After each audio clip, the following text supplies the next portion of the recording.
One Flew Over the Cuckoo's Nest isn't just a movie, it's a cultural earthquake that's still sending shockwaves through Hollywood nearly 50 years later. This is the film that swept the Big Five Oscars, launched careers, and proved that a story about mental health could be both devastating and darkly hilarious. But behind Miloš Forman's masterpiece lies a treasure trove of wild production stories, near disasters, and studio battles that almost killed the whole thing before it started. From casting chaos to censorship fights, from budget nightmares to backstage drama that would make reality TV producers weep with joy, this movie's journey to the screen was just as unhinged as anything happening inside that fictional psychiatric ward. Ready to go down the rabbit hole? Here are 15 wild facts about One Flew Over the Cuckoo's Nest that'll make you see this classic in a whole new light. Buckle up because number 3 is going to blow your mind. Number 15, the book adaptation that almost went completely off the rails. Ken Kesey, the original novelist, reportedly had some very strong opinions about how his book should be adapted for the screen, and most of them were completely bonkers from a filmmaking perspective. The author initially wanted to maintain the novel's first-person narrative structure, meaning the entire movie would have been told from Chief Bromden's perspective, including his hallucinations and internal monologue. According to various accounts from the development process, early script drafts actually attempted this approach, with voice-over narration and surreal visual sequences representing the chief's psychological state. Imagine trying to film a mainstream Hollywood movie where half the action takes place inside a character's potentially unreliable consciousness. The technical challenges alone would have bankrupted a small studio. But here's where it gets really interesting. Kesey also reportedly wanted the film to incorporate his personal experiences with LSD and the counterculture movement more explicitly. Some sources suggest he envisioned musical sequences and experimental cinematography that would have turned the adaptation into something resembling a psychiatric ward fever dream directed by someone who'd spent too much time at Woodstock. Why does this matter? Because the decision to streamline the narrative and focus on McMurphy's story instead of the Chief's internal journey helped create a more accessible film without losing the book's essential themes. Sometimes the best adaptations are the ones that capture a source's spirit rather than its structure. Number 14, the casting couch stories that actually involved real patients. Here's something that would never fly in today's Hollywood. Several actual patients from the Oregon State Hospital were cast as extras and given small speaking roles, creating a bizarre mixing of professional actors and people dealing with genuine mental health challenges. The ethical implications alone would give modern studio lawyers permanent insomnia. Reports from the set suggest that some of the most memorable background performances came from real patients who weren't technically acting, so much as just being themselves in front of cameras. Forman apparently encouraged this blending of reality and performance, believing it would add authenticity that no amount of method acting could achieve. But imagine the insurance complications and liability concerns that nobody was thinking about in 1975. One particular story that multiple crew members recalled involved a patient who kept trying to give acting advice to the professional actors during takes. Instead of removing him from the set, Forman reportedly incorporated his interruptions into several scenes, creating moments of genuine unpredictability that enhanced the film's chaotic energy. The decision to blur the lines between patients and performers created an atmosphere where everyone involved had to constantly recalibrate their understanding of what was real and what was scripted. That kind of uncertainty permeated the entire production and arguably made its way into the final film's unsettling power. Number 13, the music score that almost didn't exist. Jack Nicholson's haunting musical score nearly got scrapped entirely when early test screenings suggested the film worked better with minimal music. Studio executives reportedly argued that adding too much orchestral accompaniment would make the story feel manipulative rather than authentic, leading to heated debates about how much emotional guidance audiences actually needed. The compromise solution was to use music sparingly and strategically, creating a score that emphasized silence and ambient sound over traditional Hollywood orchestration. Nietzsche, who'd previously worked with Neil Young and the Rolling Stones, brought a rock sensibility to the project that conventional film composers might have missed entirely. But here's what makes this decision fascinating from a technical standpoint. The film's most powerful moments are often the ones where music is completely absent, forcing viewers to sit with uncomfortable silence and ambient hospital sounds. Some sound engineers later noted that the decision to highlight environmental audio, squeaking wheels, buzzing fluorescent lights, institutional echoes created a sonic landscape that felt more like documentary than traditional drama. What's the takeaway? Sometimes, the most important creative choices are the ones about what not to include. The restrained musical approach helped maintain the film's gritty realism and prevented audiences from being told how to feel about morally complex situations. That kind of trust in viewer intelligence was rare in 70s Hollywood and remains even rarer today. Number 12. The rights saga that nearly lasted longer than McMurphy's sentenced Kirk Douglas, spent over a decade trying to get this movie made, and by the time it finally happened, he was too old to play the lead. The irony, his son Michael Douglas ended up producing the film that would make him rich and famous, while dear old dad watched from the sidelines like a proud but slightly bitter parent at a soccer game. Kirk had starred in the Broadway version back in 1963 and immediately recognized the story's cinematic potential. But Hollywood studios in the 60s weren't exactly lining up to finance a dark comedy about mental illness and institutional abuse. The project bounced around development hell for years, with various writers, directors, and studios taking passes before giving up. Some reports suggest Kirk pitched it to every major studio at least twice, only to be told the subject matter was too depressing or uncommercial. What happens when Hollywood's golden boy can't get his passion project greenlit? You pass the torch to the next generation, apparently. Michael Douglas swooped in as producer and finally got the film made. Just not with his father in the starring role. Talk about a family business with benefits and baggage. Number 11, Miloš Forman. Almost didn't get the director's chair. Before Miloš Forman took control, this project had more potential directors than a film school graduation ceremony. Hal Ashby was originally attached, fresh off his success with Harold and Maude, but creative differences sent him packing faster than you could say institutional rebellion. The search for a replacement director became its own mini-drama.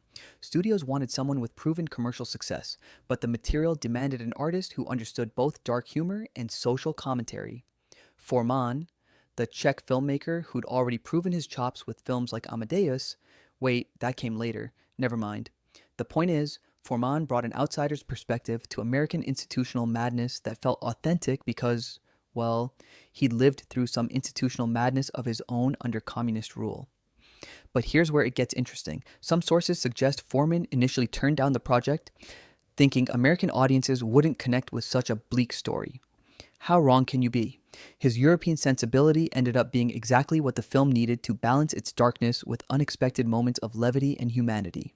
Number 10, Jack Nicholson wasn't the first choice for McMurphy. Here's a plot twist that would have changed cinema history. Gene Hackman was originally slated to play R.P. McMurphy. Yes, the same Gene Hackman who gave us Popeye Doyle and basically defined gritty 70s masculinity. But scheduling conflicts with another project forced him to drop out, leaving the door wide open for a certain eyebrow-raising actor from New Jersey. Jack Nicholson's casting wasn't a sure thing either. According to industry reports, the studio was nervous about his offbeat persona and worried he might be too intense for mainstream audiences. Too intense? This was 1975 and Nicholson had already delivered knockout performances in Easy Rider and Chinatown. But Hollywood executives have never been accused of having crystal balls when it comes to predicting star power. What's fascinating is how perfectly Nicholson's natural rebelliousness aligned with McMurphy's character. Some crew members later recalled that it was sometimes hard to tell where Jack ended and McMurphy began during filming. That wasn't acting. That was cosmic casting alignment. The role didn't just fit Nicholson like a glove, it fit him like a straitjacket he was dying to break out of. Number 9. The hospital that became Hollywood's strangest set for get, sound stages and backlots. This entire movie was filmed inside an actual operating psychiatric hospital in Salem, Oregon. The Oregon State Hospital wasn't just providing the location, it was providing atmosphere, authenticity, and probably a few therapeutic sessions for the cast and crew by the time filming wrapped. The decision to shoot in a real hospital created unique challenges and opportunities. Real patients wandered through some scenes as extras, and the line between reality and performance sometimes got wonderfully blurry. Forman reportedly encouraged this ambiguity, believing it would add layers of authenticity that no set designer could manufacture. But imagine being a patient trying to recover your mental health, while Hollywood's most notorious method actor is running around pretending to be a rebellious psychiatric patient. The hospital's cooperation came with strings attached naturally. According to some accounts, hospital administrators initially worried the film would damage the facility's reputation. Little did they know they were about to become part of cinema history. Today, the Oregon State Hospital offers tours that specifically highlight the filming locations. Talk about turning potential negative publicity into a tourism goldmine. Number 8. Louise Fletcher's Nurse Ratched was almost played by a much bigger name. Before Louise Fletcher transformed Nurse Ratched into one of cinema's most chilling villains, several A-list actresses reportedly turned down the role. The part was offered to established stars who thought playing such an unsympathetic character might damage their public image. In Hollywood, playing evil can be career suicide, unless you do it perfectly. Fletcher, a relatively unknown actress at the time, approached Ratched differently than most would have. Instead of playing her as obviously villainous, she found the character's genuine belief that she was helping her patients. Some crew members noted that Fletcher would stay in character between takes, maintaining Ratched's eerily calm demeanor even during lunch breaks, method acting at its most unsettling. The performance that emerged was both terrifying and tragically human. Fletcher didn't just create a monster, she created a believable person whose rigid compassion became more dangerous than outright cruelty. Her Oscar win wasn't just recognition for great acting, it was Hollywood acknowledging that sometimes the most effective villains are the ones who think they're heroes. That's the kind of psychological complexity that turns good movies into great ones. Number 7. The basketball scene that nearly broke the budget. That iconic basketball sequence wasn't just about character development, it became a production nightmare that had accountants reaching for antacids. The scene required multiple days of shooting, professional lighting for an outdoor court, and enough takes to make even the most patient director consider career changes. What makes this story even better is that Nicholson, a notorious basketball fan, kept suggesting improvements to make the game more realistic. Some reports suggest he wanted to bring in actual former NBA players as extras, turning a simple character scene into something resembling March Madness. The man's dedication to authenticity was admirable, but his producer instincts were apparently non-existent.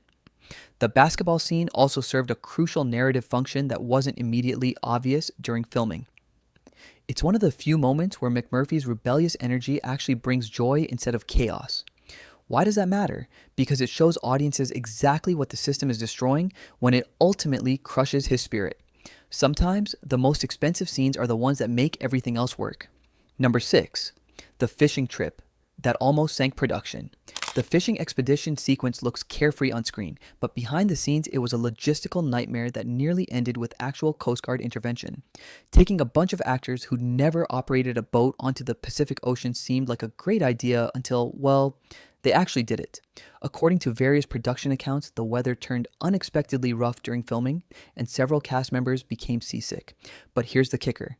They kept rolling cameras because Forman realized that genuine discomfort was adding realism to the scene. Nothing says institutional rebellion quite like a bunch of psychiatric patients looking like they're about to lose their lunch over the side of a boat. The sequence also created unexpected bonding moments between the actors playing patients. Some crew members later recalled that the shared misery of seasickness helped the cast develop the kind of genuine camaraderie that you can't fake on screen. Sometimes, the best team-building exercises are the ones that make everyone equally miserable. That authentic chemistry between the patients became one of the film's strongest emotional elements. Number 5. The studio notes that almost changed everything. United Artists executives apparently had some suggestions for improving the film that would have turned it into a completely different movie. According to industry reports, early studio notes included making McMurphy's fate less tragic and adding a romantic subplot that would have fundamentally altered the story's power dynamic. The romance angle is particularly telling.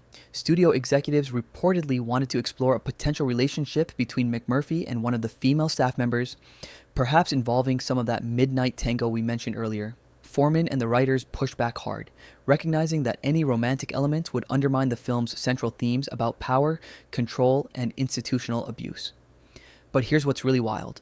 Some sources suggest the studio initially wanted a redemptive ending where McMurphy somehow overcomes the system and walks away victorious. Can you imagine? That would have been like ending Casablanca, with Rick and Ilsa running away together to live happily ever after. Sometimes the most important creative battles are the ones fought over what doesn't happen in your story. Number 4. Danny DeVito's debut that almost didn't happen. Danny DeVito's first major film role almost got cut from the final movie due to pacing concerns during the editing process.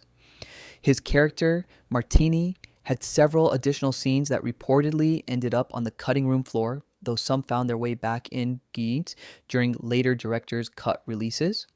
What's fascinating about DeVito's performance is how naturally he fit into the ensemble, despite being relatively inexperienced in film acting. Some cast members later recalled that his theatrical background helped him understand how to make an impact with limited screen time. He wasn't trying to steal scenes, he was trying to serve the story, which is exactly what ensemble acting requires. The decision to keep DeVito's performance in the final cut proved prescient, obviously.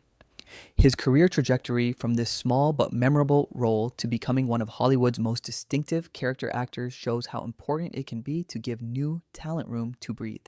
Sometimes, the smallest performances plant the seeds for the biggest careers. Number 3. The award sweep that made history. When One Flew Over the Cuckoo's Nest swept the Big Five Oscars, Best Picture, Director, Actor, Actress, and Screenplay, it joined an exclusive club that includes only 2 other films in Academy history. But according to industry insiders, the campaign for these awards was surprisingly low-key compared to modern Oscar pushes. The film's award success wasn't considered a sure thing. Some industry observers thought its subject matter was too dark for Academy voters, who traditionally favored more uplifting fare, but the performances were simply too powerful to ignore, and the film's themes resonated with a country still processing the social upheavals of the 60s and early 70s. What's really remarkable is how each of the major awards went to relatively unexpected recipients. Fletcher had been considered a long shot for Best Actress, and Forman was competing against established Hollywood veterans. The sweep wasn't just a victory for one movie, it was a validation of the kind of challenging, adult-oriented filmmaking that was defining the decade. Sometimes the best art doesn't just win awards, it changes what people think art can accomplish. Number 2, the censorship battles that shaped the final cut. The MPAA ratings board had serious concerns about several scenes, not just the obvious ones involving institutional abuse, but also moments that depicted the reality of psychiatric treatment in ways that made everyone uncomfortable. Some reports suggest certain scenes were trimmed or reshot to avoid an X rating that would have killed the film's commercial prospects. The most interesting censorship battle reportedly centered around the film's ending. The ratings board was apparently concerned that McMurphy's ultimate fate might be seen as encouraging anti-institutional sentiment. In the post-Watergate era, that was considered a legitimate worry by people whose job it was to worry about such things. But here's what makes this fascinating. The censorship concerns actually helped focus the film's message. By forcing the filmmakers to be more subtle about certain themes, the ratings process inadvertently created a more powerful viewing experience. Sometimes the most effective social commentary is the kind that makes people think rather than simply react. The film's ability to provoke discussion rather than just outrage helped ensure its lasting impact. Number 1. The legacy that's still growing. Nearly 50 years later, One Flew Over the Cuckoo's Nest continues influencing how Hollywood approaches stories about mental health, institutional power, and individual rebellion. But here's what most people don't realize.